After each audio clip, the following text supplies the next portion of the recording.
Hello, everyone. This is Nikki, you also known as Faces Trader, and you're watching the Awesome10X Global Market Update. It's a Friday, so just reminding watch our free Friday classes. It's always 5:30 to 6:30 p.m. Philippine time here on Awesome10X YouTube channel. So why don't you like, subscribe, and share so that the algorithms can know that we are worth following. Okay, so let's go and start. Let's begin. This is our Twitter page, so do follow us on our Twitter. My Twitter account is at Faces Trader, and you could see that I was extremely excited about the lighter companies that I own, especially Angus Pacala, the wonderful man who is the CEO of Ouster. And I said everyone who wasn't aware of it is a loser.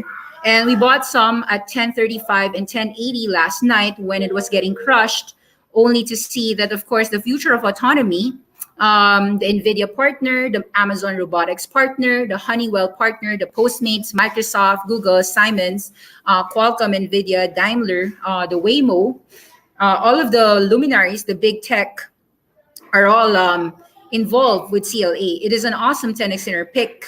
And to read and understand CLA, also known as Ouster, lighter for the masses, do try to check out our inner circle class on this, January 5, 2021. Wherein we discuss CLA, its categories in defense, security systems, robotics, drones, autonomous vehicles, lidars, and of course, all of those applications that are useful in a self-driving taxi world. So you could see that it has so many applications, and they had their Ouster Investor Day. So I want you to see that CLA actually, our love has heard our call. And last night, CLA warrants were up 35%. And your CLA is 12.6 or 21% up last night. For those who are involved in this pack, happy to say that Awesome10X is happy with CLA as well, and we consider it an Awesome10X name. Do note that CLA in the short term might have a resistance somewhere in the $15 area, as you could see that the US market continues to trade in a choppy world. So very strong moves last night. You could see that $12 here after hours was still trading upward. But very clearly, we do see a selling off here of Colonnade acquisition, perhaps at $15 in the short term. Now, of course, in the long term, we do think that this is a long-term winner. So any dips will actually be a great buying signal for Awesome10X. So very, very strong names. All right. So for some people, we argue that we argued that the market crash wasn't time to buy, and of course some of us did buy a lot, and it seems as if a lot of people say that stocks always go up. We do know that stocks don't always go up. They also crash, they also go sideways, and in the short term it would seem as if the US markets are still in a short-term rebound. So it's a long-term high, long-term going to go up, but in the short term, you do have a lot of resistances to battle with. So let's take a look at some people who like to compare and contrast the NASDAQ with a lot of currencies, like cryptocurrencies. So far, it is indeed true that cryptocurrencies are very strong. The US markets are being compared, of course, with a lot of crypto markets. And I think that the comparison shouldn't be always done because they are different markets, they are different volatilities as well. But that said, we have noticed, of course, that BTCs have been trending higher and almost trading at near all-time highs. So with the strength of BTCs, it should be noted that the strength of BTCs is actually conducive to the strength of the markets itself, strength of your US markets itself. Your high-tech growth stocks will also be strong. So nonetheless, let's take a look at scenario planning here. If this 13,000 right now in the NASDAQ will be a resistance tonight, even if it rallies about 13.5 with a stimulus, we do think that advances like these should be taken as a sell, even if it can go to about 14,000. So we don't want to be selling in any particular how should I say this?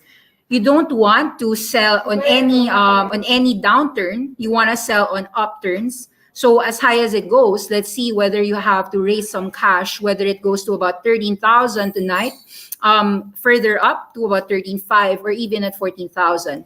So you should be more aware of trimming rather than pushing buys. So Asian stocks are up. Biden is signing a stimulus, lower yields boosting the technology.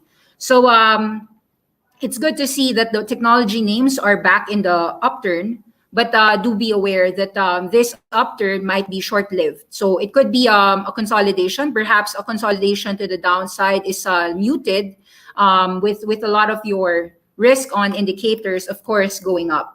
So let's take a look at Tesla. Very strong moves. Can it go higher to about 780 or 770? So in the short term, looks like Tesla has a higher low, had a short-term low here at about 550. This was the exact low, about 539. And then you've got 600, a higher low here at about 670. And in the short term, the first resistance might be here at about 760 to 770. This is the first short-term resistance, 760. Of course, anything can happen. This can actually consolidate first and then break above. In the long term, we do think that in the long term, yes, it goes break above 890. But in the short term, anything can happen. So just be aware of potential resistances in the short term. Now, of course, a lot of people are comparing the cryptocurrencies again. So with BTCs at 57,000, we do note that blockchain names are perhaps one of the best ways to actually enter when you're doing a blockchain stock portfolio. So the fintechs like your TSNPDs are still trading at about $3 right now. So I would say that this drop here at about for TSNPD, aka Humble Pay, is a potential area to buy into. Take note that your Bitfarms is now trading still at about $10. Let's take a look at BitF. So let's take a look at the blockchain stocks related names. Bitfarms is trading at about $6.35, still a higher low, so very strong moves. It can go to about $7 or $9. You can see that hot mining, which owns a lot of BTCs, should potentially go higher from about 10 all the way to about 12 to 14 in the next coming days. And then, of course, let's take a look at some more crypto related names. Your Huobi Tech actually at about $16 looks to be supported, right? 16 below. But here it's a bit choppy. So what you're seeing here is choppiness despite the strength of BTC. So not all blockchain stocks are able to get break above the highs. Compare what's happening with Huobi Tech versus BTC dollar. It's BTC is already nearing the all-time highs, but some of your crypto chains aren't really hitting all-time highs. So there is some skepticism about some crypto names on how high the markets can go. Let's take a look at how the markets traded in a volatile manner. Riot Blockchain actually is at a lower high here, about $63. So some people are actually using these rallies, about a big rally from about less than $36 to about 63, a real rebound move, but it might be actually sold down. With a lot of buyers, perhaps in the next coming days, if that is the low, then maybe the next coming days would have a low here about 41. Of course, you've got the Maras, the MSTRs. I do see that there are still resistances that you have to battle with, despite the fact that BTCs are going all-time highs. So these level last night at about $42 for Mara is actually more of a potential opportunity to sell rather than an opportunity to buy. You've got Amara, you've got Canaan. Yes, Canaan was very strong. And however, even if you sold at about $30, even if it rallied to 36, I'd say that these are all extensions to sell into. So you want to be selling on extensions rather than buying extensions. So very strong movements, of course. Let's take a look. Your QT, Qitian is actually a Chinese fintech name. Every time your blockchains are rising, these Chinese fintechs are also rising. However, you'll notice that we do have a sell signal on the way up. So if you were buying this at about $2 area last couple of weeks, like last Friday, we were advocating to buy the crashes. In particular, we were buying Tesla, NIO, and XPeng. But let's assume that you got in, because last Friday was a massive crash and there was a lot of opportunities everywhere. Qitian, if you were buying at about $2, it's now trading at 2.7, or you're up about 35% in just a week. So I would argue that $2.70 to $3 for Qitian would have some selling pressure tonight.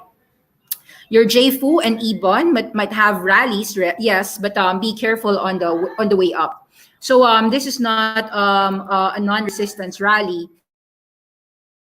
If EBON rally to about 89, do see that there is a resistance. It's not a takeoff soon. Your JFU will have resistance at about 230 Whether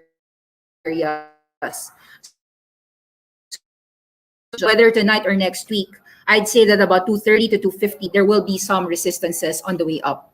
So very strong movements in the market. You could see very strong strengths, but take note that there will be resistances on the way up. So a lot of people are actually bragging about their gains, but you have to be careful about whether those gains can be sustained in the short term. With a lot of volatility that we are seeing in the markets, any rallies would actually be sold down easily, and it could get wiped out in just a few days as well.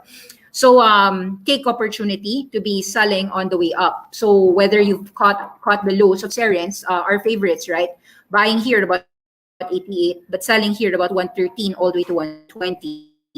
So today is more of a selling day. Happy to say that we did buy a lot of crashes. You could see that in selling already, took profits on some Nano Dimension and Neo in the run-up. So Nano Dimension was nearing $11 last night. That seems to be a good resistance point to be selling, even if it can rally tonight to about 12 to 13. Very strong resistances on Nano Dimension here at about 15. 15 collapsing all the way to about 7 seems to be supported. So we bought in here, even if it fell to 5, which it never did. So you want to be selling 7 to 12. And what I'm saying is what I'm doing as well. So sold some Nano Dimension. Neo is perhaps making this correction move, right? So very strong oversold bounce here. Strong long term, that's not a question. But at $50 area or 48 to 50, do understand that there will be resistances on the way up. So a 10% or a 5% continuous rally tonight might actually be sold out. So these extensions, in my view, will probably be a resistance in the long term. So even if we do rally in the next coming days or next few months, I'd say that the $68, $65 area for NEO is really a potential resistance. So your 880 for your Teslas is a resistance in the short term. NEO, Tesla, XPEV. So that means that your XPEV would have resistances here about 39 to 45. So be aware about that. Very strong movements, of course. I'd say that XPeng could still continue rallying tonight, about 10%. There is we saw that a 70% reward was in the running if we got in at about 26, 27, which we did. So we might see a sell of only at about 46 in the short term. So let's see where it takes us. Any downturns back to about $30, I'd say that people would still continue to buy XPeng because it is very oversold. EHang rallied quite strongly last night at about 51, but this is already a 70% move from last Friday's low of about $29 to $30. So do expect that some people will take profits, 51 all the way to $60 if EHang continues to go stronger. So it's possible that 80, that is a resistance, and then this 60 area is also resistance in the short term. So no matter what you think about the company in the long term, please understand that in the short term, there are these resistances to battle with. Several things to note. All right. Take a look at the e-commerce sector. Very strong movements last night all across the board. your fast lease rally to about 75. Do see resistance fastly at about 85 to $90. So very, very strong support at 65. But just at the end of the day, nobody's gonna be content with the market. When you're up 100%, somebody wants a 50% or 500%, or other people might even want 1,000% in the short term. And I'd say that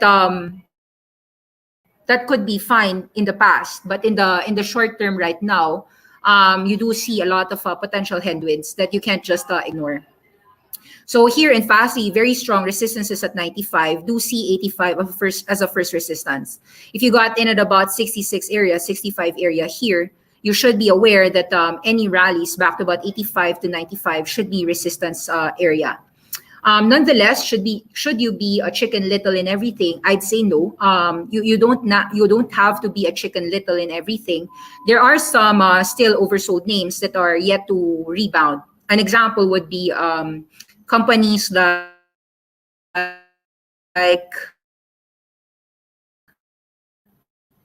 I'd say Project is SaaS name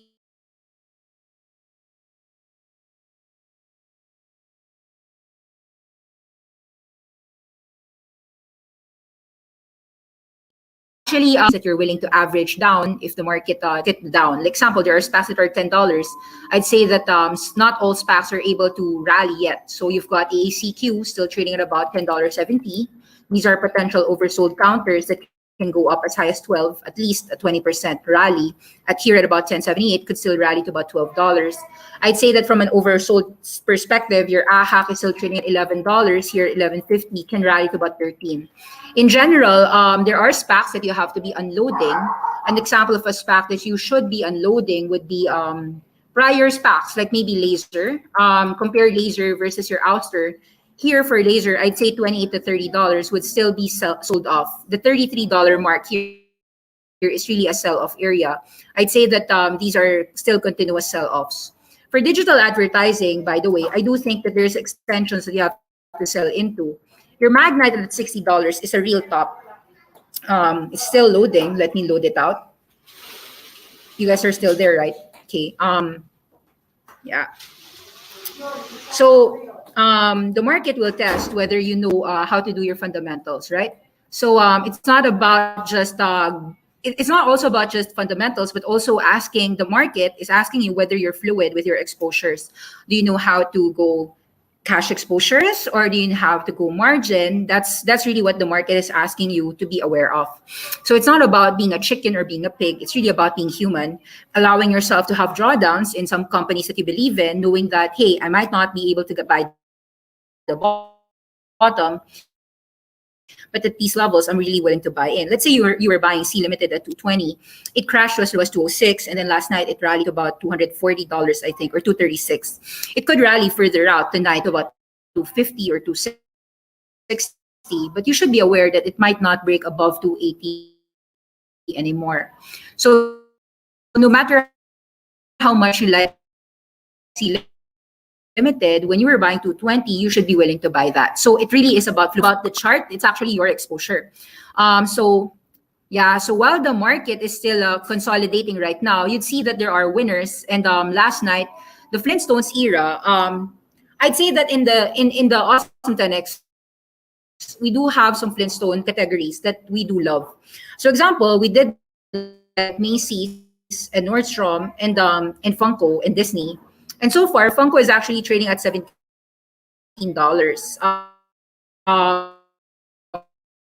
Do note that we featured even Funko, that do you want to buy Funko for Christmas? Both community that if the market's really rebounded on a reopening move, that of course your Disney's and Funko would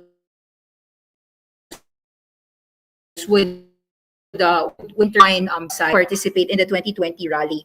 So far we're right. All of our Flintstone era campaign. Well, to me, my Flintstone era isn't really about the primitives, because not all primitive companies were really primitive. We saw that Macy's were doing e-commerce. We saw that JWN, Macy's and JWN, the department stores, we liked it at about $6 for Macy's, even as high as $7. And about $13 to $17 for Nordstrom. But right now, they're already trading 100% higher. So I'm not really confident in the people who are touting these reopening themes when it's already 150% extensions. And maybe the upside is probably just 10%. So if you're not careful, you might get slammed down in a potential this talk about growth and value, the rotation. I would be very careful, just like what Kathy Wood is saying, be careful of value traps, because at some point in time, if you don't see growth in companies like department stores like JWN and Nordstrom's and Macy's, you have to be a little bit careful on them. Okay, so I'm a little bit afraid if my internet connection will get sour. That's why. But here's Funko, no. So we argue that it's gonna have a resistance here at $17. So that's the gap. That's a gap fill. And so far we are doing right about it. So up more than 100% on Funko. Been buying here about 5, 6, and really more so on November with the vaccines. So hello from Toronto. What do you think of Guac? Guac is GoodWorks. GoodWorks is a crypto miner. I'd say that it should benefit with this crypto blockchain craze. Um, and it might be some of those stocks that are still at $10 that should be going up to about $13 to $14. So Guac is right. We have Guac at $10. Haven't checked last night how it did. I think it rallied already, right? It's doing $12 already. So Guac is already doing 12. I'd say that so far, I'm not sure if my theory is right. I think that SPACs right now are getting sold at about 13, 14, 15. So even if it's a great SPAC, in the short term, there might be resistances. So be a little bit careful. Trim some. If it goes 20, 25, that's even better. That I see that most of the IPOs are trading at lofty valuation. Coupang IPO, Roblox direct listing. So although I like them, I'd say that I'd wait about 3 to 6 months before I pick it up. Coupang is the Korean e-commerce. Typically for IPOs, I do think that they go up 100% even if they're already expensive. But I don't want to play that momentum game in the IPOs. So personally, I'd stay away from Coupang in the short term. I'd stay away from the Roblox hype, even if I like the company in the first place.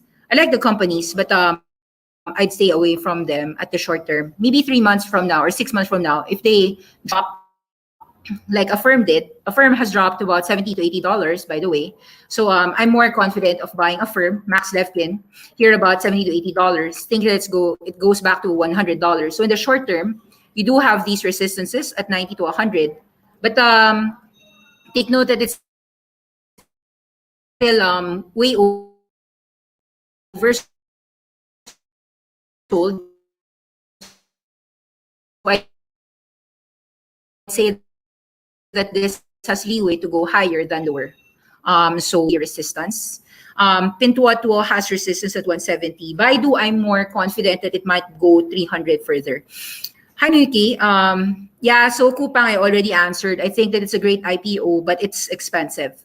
Thoughts on Vale? I said I like BHP, Vale, and Rio. So all of these commodities, I'm okay with that. But you don't want to be entering at any price. So they're doing all-time highs. So your Vale is very strong. Here about $17.18. What you want to do in these names is actually see that it's corrective right now. And dips at about 17 all the way to about 15 might actually be a supportive area for Vale. Vale is more on the copper and industrial demand play. We're also seeing not just Vale, we're seeing ArcelorMittal and X Steel, no, US Steel doing well.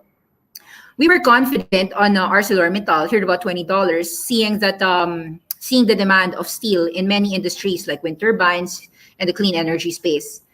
So all of your industrial demand is actually your industrial metals in general are all rising, and whether it's ArcelorMittal, MT is one that we like. Rio Tinto should be doing well. BHP, Billiton should be doing well.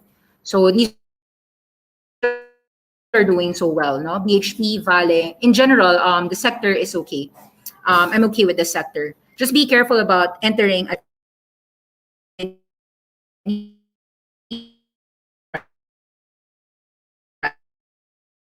price. Try to I'd say that you have to understand yet again, pigs get slaughtered and the people who are chicken littles also don't get money. So you need to really be a human being. Be a human, don't be a chicken, but neither be a pig. You are a human being, you're designed to be balanced. So be balanced in how you approach your portfolio. With index rising quite extended, actually some extensions might actually be still frothy. Some of your weed names continue to rise. Probably be a resistance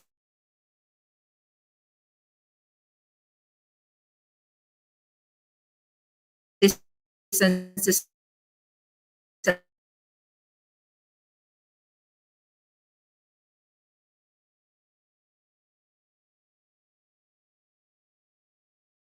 advise buy only under 30 cents. So whatever it is that you have, your best picks, just hold your core, hold your positions. Let's say you really love your Baidu, you really love your Pintuoto. Well, I would assume that if you love your Baidu and Pintuoto, your cost would be less than $100. So you're up significantly on them. But just be aware that you have to also be able to be flexible. That's all. Just be flexible.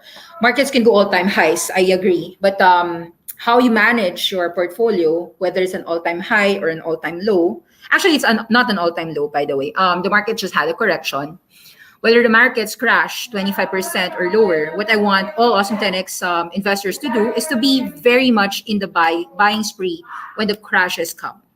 So that's it. Thank you very much and see you later. 5:30 to 6:30 p.m. We've got a free Friday class. See you again. Bye-bye.